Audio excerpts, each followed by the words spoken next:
준비된 마지막 문제, 3번 문제 만나보겠습니다. 네, 이제 마지막 문제 한 문제만을 남겨놓고 있습니다. 다음 주 수익을 위한 힌트, 재료를 찾아봐야 될 텐데요. 마지막 시험지 통해서 함께 확인해 보도록 하겠습니다. 열어주시죠. 네, 가장 주목해야 할 다음 주 일정을 고르시오. 6가지 준비되어 있습니다. 1번은 중국 단체 관광객 무비자 입국, 2번 미국 전기차 세액공제 종료가 올라와 있고요. 3번에는 미국의 가장 중요한 고용보고서 집중되어 있습니다. 4번에는 미국 연방정부 셧다운 기간이 나와 있고요. 5번 한국의 9월 수출입 동향, 마지막 6번은 옵션 만기일이 올라와 있습니다. 1번부터 살펴보도록 할게요. 이제 중국인 단체 관광객 29일부터 한시적으로 허용이 되는데요. 오늘 아무래도 트럼프 리스크로 증시가 흔들리면서 오히려 재료가 살아있는 중국 관련주들이 주목을 받았습니다. 화장품부터 패션 관련주들 일제히 오르는 모습이었는데요. 앞으로 이 관광객들이 유입된 이후 그 관련주들의 실적 추이도 주목이 되고 있는 모습입니다. 이어서 이번은 미국의 전기차 세액공제 결국 30일부로 종료가 됐는데요. 이제 국내 배터리 3사 북미에 수십조 원을 들여서 합작 공장을 만들고 있기 때문에 앞으로 대책이 시급한 상황입니다. 지난 2분기 실적 시즌을 떠올려 보더라도 LG 에너지 솔루션 흑자 전환의 그 안에서는 세액공제 혜택이 있었다라는 부분 강조가 됐었기 때문에 앞으로 2차 전지 관련주들의 그 해결책 어느 곳에 있을지 우려가 커지고 있는 상황입니다. 이어서 3번은 미국의 8월 졸츠 보고서와 함께 고용 동향 보고서 준비되어 있는데요. 구인 건수가 중요합니다. 지난 FOMC에서도 고용이 둔화되면서 금리 인하가 촉발이 됐었는데 이번 지표 어떻게 나올지도 주목해 보시면 좋을 것 같고요. 이어서 4번은 셧다운에 대한 이야기입니다. 현재 미국은 내년 예산안을 두고서 여야가 충돌을 하고 있다라는 이야기로 셧다운에 대한 우려가 커지고 있는데요. 그 안에서 30일 밤 그리고 1일 낮이 기한으로 보여지고 있습니다. 셧다운 단기간일 경우에는 충격이 크지 않을 수 있다라는 이야기 나오고 있는데 추후에 들려오는 이슈들도 참고해 보시면 좋을 것 같고요. 5번은 9월 수출입 동향입니다. 그동안은 지금 계속해서 수출입은 상승세를 보이고 있는데 북미 그 대미에 대한 실적이 우려가 컸었는데요. 다행히도 20일까지는 플러스로 전환이 됐습니다. 9월 꽉 채워서 어떤 또 성적표를 내놨을지 주목해 보시면 좋을 것 같고요. 마지막 6번은 한국의 옵션 만기일입니다. 변동성 주의해야 하는 구간까지 6가지가 나와 있는데 과연 두 분은 어느 쪽으로 기대를 하고 있을까요? 재료 함께 찾아보도록 하겠습니다. 그럼 세 번째 주식 남녀의 선택 보드를 들어주시죠.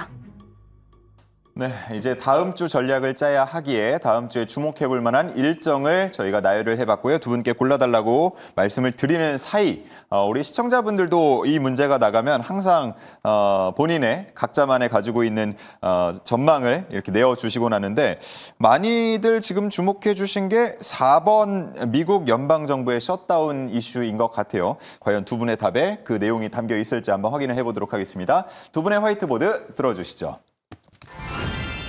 네, 1번, 3번, 3번, 5번, 6번. 그래서 시청자분들이 택한 4번에 대한 이슈는 빠져 있긴 합니다.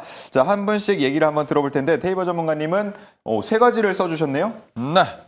일단은 가장 중요한 거는 뭐 3번, 3번 둘 다 3번인데 제일 중요한 거는 결국에는 금리나 파월의 발언으로 지금 시장의 심리가 위축됐다라고 말씀을 드렸고요. 그런 부분에 있어가지고 이게 미국 고용 지표가 어떻게 나오는가. 그리고는 다음 주에 저 일단은 뭐 PD님이 일단 넣지는 않은 것 같은데 가장 중요한 게 있습니다. 이게 뭐냐 그러면은 이 PMI거든요. 아하. 그러니까 미국의 PMI 옆에 지금 맞네요 이러는데 PD님 공부하세요. 네.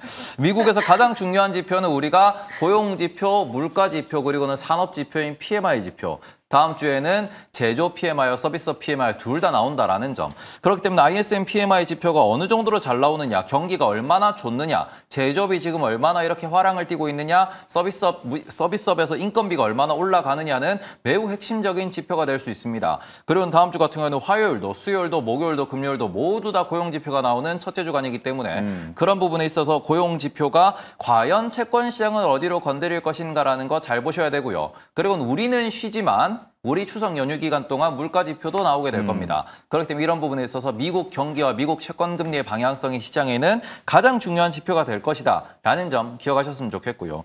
그 다음에는 한국 수출입 지표는 매월 1일 날 나옵니다. 그런데 이런 부분에 있어가지고 이게 섹터 순환매에 걸릴 수 있는 부분이고 최근에 좀 이야기가 국내에서 많이 나오는 게 자동차 판매가 많이 감소하고 있다, 수출액이 많이 감소하고 있다는 얘기가 나오고 있어요. 이게 얼마나 감소를 했는지 반등을 하는 것인지 그리고는 지역별로 오히려 유럽 시장이나 동남아 시장 쪽으로 좀 더 치우쳐가지고 수출을 하고 있다라고 하는데 그런 부분에서 현대차와 기아의 수출이 어떻게 되는가도 시장에서 이 섹터 순환매에 있어가지고 중요한 포인트가 될 것이고 마찬가지로 라면이라든지 화장품과 같은 그리고 변압기와 같은 이런 수출 제품, 수출 위주의 제품 같은 경우에 어느 정도의 수출 가격을 이제 받게 될 것인가 그런 것도 우리가 잘 보셔야 됩니다. 오늘 지표가 나온 것 중에 하나가 있는데 조금 불안한 포인트가 뭐냐 그러면은 우리가 반도체라고 하면 반도체 산업의 쌀이라고 부르는 게 있어요. 그게 뭐냐 그러면 MLCC거든요. 근데 지금 MLCC 같은 경우에는 8월 달 데이터를 기준으로 했을 때 일본에서 MLCC의 수출 데이터가 지금 꺾였다라는 이야기가 나오는 부분도 살짝은 걱정이 되는 부분입니다. 이게 관세 때문에 꺾인 것인가 아니면은 그런 것들이 이게 일시적으로 꺾인 것인가라는 것도 계속해서 추적을 하셔야 되기 때문에 우리나라가 9월에 수출을 어떻게 했는가 특히 반도체 수출도 어떻게 되었는가 이런 것들이 우리나라 국내 순환매, 국내 실적에 대한 전망치에 대해서 뭐 눈높이를 맞출 수 있으니까 이런 거 잘 보셔야 된다라고 말씀을 드리고 싶고요. 마지막으로 옵션 만기를 말씀드린 이유는 뭐냐 그러면 이게 옵션 만기가 연휴 때문에 땡겨진 거예요. 근데 우리나라는 10월 3일부터지만 중국은 10월 1일부터 연휴에 들어갑니다. 그래서 우리나라와 중국이 동시에 이렇게 10월 초에 닫히기 때문에 이런 부분에 있어가지고 지금 외환 시장이 흔들리는 부분도 이거를 간과할 수는 없는 부분이다. 뭐 한 일주일 쉬기 때문에 돈을 잠깐 뺄 수 있는 그런 부분이다 보니까 그 부분에 있어가지고 외환 시장의 흔들림 그리고는 추가적으로 중국도 같이 이렇게 돈이 빠져나갈 수 있다라는 점 지금 제가 지난주에는 여기 와가지고 최근에 중국 주식들이 미국에서 많이 올라가고 있다라고 말씀을 드렸는데 이번 주에는 중국 주식에 대한 차익 실현이 미국에서도 나오고 있는 중입니다. 이건 아무래도 연휴를 대비한 약간의 수급적인 이동 같은 것도 나올 수 있기 때문에 그런 부분에 있어가지고 오히려 연휴 직전까지 아시아 시장이 쭉 밀린다라고 하면은 우리는 10월 1일, 10월 2일에 오히려 매수를 노려볼 수 있는 그것도 하나의 힌트가 될 수 있기 때문에 그런 부분에 있어가지고 추석 연휴 전에 움직임, 수급, 외국인 수급에 대해 가지고도 계속 팔로우를 하셨으면 좋겠다. 저는 그래서 가장 중요한 전략 중에 하나가 10월 1일 날 수출입 데이터가 나오고 10월 1일, 2일 날 수출입 데이터가 좋은 섹터를 국내 주식을 주로 하시는 분들은 매수해보는 것도 하나의 기회가 될 수 있지 않을까 이렇게 생각하고 있기 때문에 이런 전략 한번 따라가 보시면 어떨까라고 정리하고 싶습니다. 네, 두 분의 답에 이제 4번 미국 연방정부의 셧다운 얘기가 없으니까 우리 시청자분들이 자문자답을 하고 계신 것 같아요. 그래서 이거 늘 반복되는 이슈고 뭐 그러니까 영향 안 미친다고 보시는 거 아닌가? 이렇게 지금 얘기를 하고 계신데 맞습니까? 우리가 지금 관세 얘기 나왔을 때 어제도 관세, 그제도 관세 나왔는데 주가 안 빠졌죠? 오늘 빠진 것 같은 경우는 이게 약간 차익 실현 정도로 보실 수 있는 거지 관세 때문에 빠졌다라고 하기에는 이건 조금 뭔가 방향이 안 맞아요. 이게 셧다운이 처음 나왔을 때 특히 트럼프 일기 때 뭐 30일 동안 이렇게 뭐 정부가 진짜로 그렇죠. 멈췄을 때 그렇게 그때 주가 어떻게 됐냐? 첫날 떨어지고 다음날 올라갔어요. 셧다운 발표 났을 때. 예. 길어지면서 분명히 문제가 있다라고 했지만 결국에는 해결될 거야로 결국 주가는 올랐습니다. 주식시장은 한 번 경험한 그러한 이벤트는 두 번 다시 악재로 작용하지 않습니다. 네. 그러니까 셧다운은 전혀 걱정하실 필요가 없다. 라고 말씀드릴 수 있을 것 같습니다. 네, 좋습니다. 자, 그리고 이제 이재훈 대표로 넘어가면 3번, 그러니까 미국의 고용 지표를 마찬가지로 적어주셨고요. 그리고 이제 1번이 들어갔어요. 1번은 뭐냐? 중국의 단체 관광객 무비자 입국인데 29일부터 이제 시작이 된다 그러죠. 네, 일단 입국해서 얼마나 소비를 할지 좀 지켜봐야 될 것 같고요. 기대하는 부분들이 좀 있기 때문에 지금 오늘 같은 경우에도 화장품 일부주들이 좀 반등에 성공을 했고 엔터주들도 일부는 좀 올라오는 모습들을 보여줬기 때문에 직접적인 연결고리가 있는 sek터들 모든 종목들이 강하게 올라온 건 아니지만 뭐 아까 테이버 전문가도 이야기했지만 수출입 관련돼서도 지금 저도 화장품주들 계속 보고 있거든요. 예. 2분기 때 실적 미스, 그러니까 너무 기대치가 높았다 보니까 살짝 실적 미스가 났고 그에 따라서 화장품주들이 지금 눈높이가 좀 많이 낮아져 있는 상태 속에서 수출입 데이터 전반적으로 8월달 대미 쪽은 좀 줄어들긴 했지만 수출 국가도 더 많아졌고 1월에서 8월 전체 통계로 보면은 전년 대비해서 18% 정도 늘어난 것을 확인할 수 있기 때문에 이러한 부분들이 수출입 이번 데이터 좀 보면서 화장품 또 중국 무비자 단체 관광객까지도 연결해서 볼 수 있기 때문에 화장품 섹터도 좀 눈여겨보시면 좋을 것 같고요. 그리고 엔터 쪽도 오늘 YG가 좀 강하게 올라오더라고요. 그래서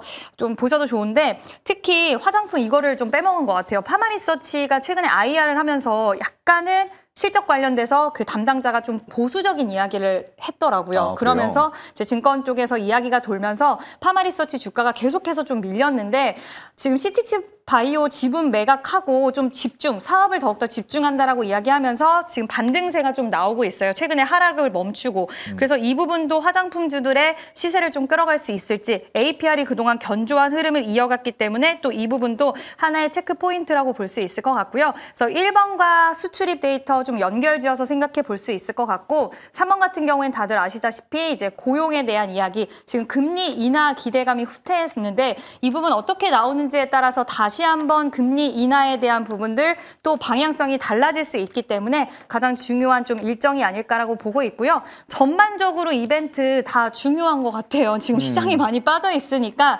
어떤 이벤트가 시장을 끌어올려줄 수 있을지 다 좀 체크를 해보셔야 될 것 같습니다. 네, 좋습니다. 고용 지표를 두 분께서 나란히 짚어주셨기 때문에 뭐 추가 질문을 살짝 드려보자 그러면 우리가 이제 금리 전망을 늘 참고할 때 패드워치를 많이 보잖아요.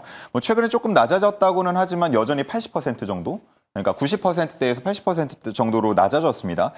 두 분이 주목하자고 했던 거는 그러면 혹여나 나올 뭔가 변수에 대비를 하자 이렇게 제가 해석을 해도 될지 모르겠는데 그러면 고용지표가 이전에 한 달 전에는 예상치보다 낮았거든요. 그러면은 이번에는 뭔가 10개월 만에 최저가 나왔었죠. 근데 이번에는 그러면 뭔가 좀 깜짝 고용 이런 게 나올 수도 있는 건가요? 깜짝 고용이 나오면 시장이 깜짝 빠지겠죠.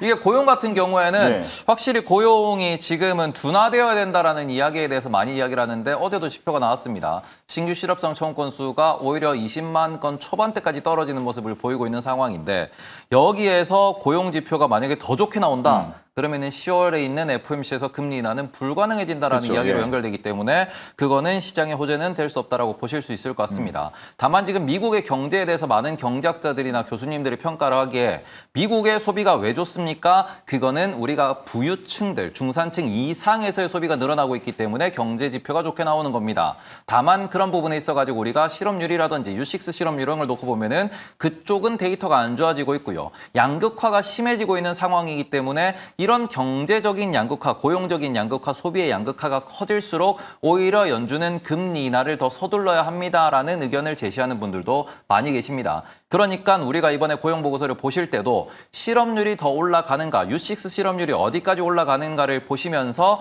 그런 부분에서 파월 의장도 얘기했습니다. 기묘한 균형이 만들어지고 있다. 말 그대로 우리가 일을 하고자 하는 사람들이 많이 늘어나는 것도 아니지만 신규 고용하는 사람들도 많이 늘어나지 않고 있고 이런 상황이 지속됐을 때 이게 어디로 갈지 연준도 잘 모르겠다라고 표현을 했습니다. 그러니까 고용 데이터 같은 경우도 세부적인 내용들을 좀 더 많이 파고들어가지고 금리 인하가 정말 필요 없을 정도로 경기가 좋은 것이냐 아니면은 어딘가에 애매한 포인트가 있어서 금리 인하를 지속해야 된다라는 의견이 우세해질 것인가. 그런 부분에 있어서 고용 보고서 그 외에도 이제 우리가 PMI 같은 경우에도 잘 해석을 하셔야 된다. 그리고 그 해석에 따라 가지고 시장에 대한 차익 실현의 강도가 더 세질 수도 있고 아니면은 채권 시장이 흔들릴 수도 있다라는 점. 그리고 저는 10월에 현재 관세에 대한 이야기가 되게 자주 나오고 있습니다. 10월에 가장 중요한 시장은 주식시장이 아니고 채권시장이다라는 점 꼭 기억하셨으면 좋겠고요. 그게 유럽 채권시장일 수도 있고요. 그리고 추가적으로는 만약에 10월 말에 나오는 대법원의 관세 판결에 있어가지고 그 판결이 오히려 트럼프가 지금 부과하고 있는 상호 관세가 불법이다라고 이야기하면 그거는 시장에 매우 큰 악재가 될 것이다라고 예상하는 사람들이 되게 많습니다. 왜냐하면은 채권 시장이 많이 흔들릴 수 있고 관세를 돌려주는 과정에서 미국의 적자가 커질 수 있다라고 경고를 하기 때문에 그런 부분에 있어가지고 우리는 10월은 채권 시장 중심으로 잘 보셔야 되고요. 그리고 오늘은 길게 말씀을 못 드렸지만 코인 시장이 최근에 급락하고 있습니다. 이 부분에 대해서도 시장에서 많이 경고를 하고 있기 때문에 10월엔 오히려 채권이나 코인에서 발생하는 유동성에 대해서 많이 고민을 해보셨으면 좋겠다. 만약에 유동성 리스크가 퍼진다 그러면은 오늘의 하락은 하락의 시작일 뿐일 것입니다. 그렇기 때문에 그런 부분에 있어서 유동성 얘기가 나온다 그러면은 우리는 분할 매수 타이밍을 되게 늦게 가져가야 된다는 거 꼭 기억하시면서 10월에도 대응 잘 하셨으면 좋겠습니다. 네, 이지은 대표님 더 하실 말씀 있으신가요? 많이 얘기해 주셔서. 예, 없으시죠? 자, 두 분은 이제 빨리 끊었어야 되나요? 아니요. 2주 뒤에 뵙게 괜찮습니다. 됩니다. 네, 예, 그래서 네. 다음 주 뭐 명절 다들 잘 보내고 2주 뒤에는 또 어떤 시장 환경에서 두 분과 이야기를 나누게 될지 좀 걱정도 되고 뭐 조금의 기대도 되고 뭐 그렇습니다.